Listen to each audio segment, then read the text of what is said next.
محمد علی جناح، ملت ہے جسم جاں ہے محمد علی جناح۔ قائد اعظم محمد علی جناح ایک عظیم قائد تھے۔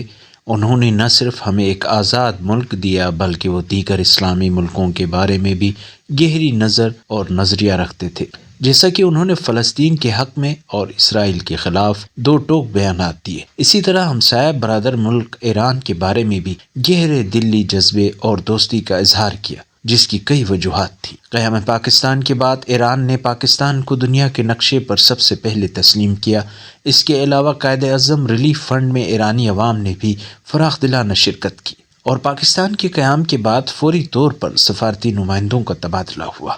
ایرانی عوام کی نئے اسلامی ملک کے بارے میں دلچسپی کو مد نظر رکھتے ہوئے خیر سگالی اور حالات کا جائزہ لینے کے لیے ایرانی میڈیا کے وفد نے بھی پاکستان کا دورہ کیا۔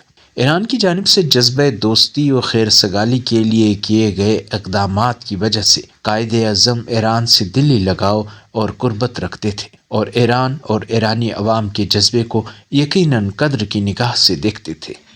قائد اعظم نے پاکستان بننے کے بعد ایرانی میڈیا کی وفد کی آمد کا خیر مقدم کیا اور اسے ایران کی جانب سے خیر سگالی کا تیسرا بڑا مظہر قرار دیا تھا۔ ایرانی وفد کے ارکان سے ملاقات میں 19 مئی 1948 کو بات چیت کرتے ہوئے قائد اعظم نے دونوں برادر ہمسایہ ممالک کے درمیان ہم آہنگی، وحدت اور پورے ایشیا کے عوام کے مسائل، خاص طور پر مسلم عوام کے تعلقات پر زور دیا۔ قائد اعظم کی نظر میں یہ اقدامات عالمی امن اور خوشحالی کے حصول میں اہم کردار ادا کرنے والے تھے۔ اس موقع پر قائد اعظم کا فرمانا تھا کہ اغیار نے ہم سے مادر وطن اور آزادی چھین لی تھی، لیکن اب ایک آزاد مملکت کی حیثیت سے پاکستان قائم ہو چکا ہے۔ ہماری آزادی آپ ہی کی آزادی کا ایک حصہ ہے۔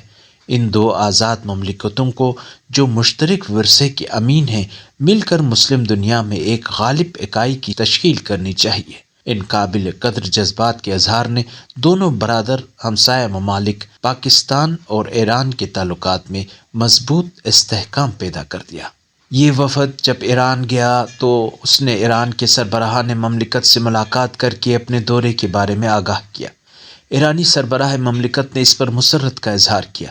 قائد اعظم محمد علی جناح نے اپنے نمائندے کے ذریعے بھی ایرانی سربراہ کو پیغام بھیجا، جس میں کہا کہ خدا نہ کرے کہ کبھی ایران پر ضرورت کا کوئی وقت آئے، اگر ایسا ہوا تو پاکستان ایک جسد واحد کی طرح ایران کی مدد کے لیے حاضر ہوگا۔ یہ بات کوئی صرف جذباتیت نہیں ہے، ضرورت اس بات کی ہے کہ قائد محترم کے ان فرمودات اور خواہش کا احترام کرتے ہوئے ہمیں ان دونوں برادر ممالک کے تعلقات اور دوستی میں اضافے کے لیے بھرپور اور ہر ممکن عملی اقدامات اٹھانے کی ضرورت ہے۔ قائد اعظم مستقبل پر بھی گہری نظر رکھتے تھے۔ پاکستان اور ایران آج اہم تاریخی موڑ پر ہیں۔ ایسے میں بانی پاکستان کی خواہش دونوں ممالک کی نزدیکیوں میں اضافے اور عالمی مسائل پر یکساں موقف کی راہ ہموار کرنے کے لیے رہنمائی کر رہی ہے۔ قائد اعظم دونوں ممالک کی آزادی کو ایک دوسرے سے منسلک قرار دے چکے تھے۔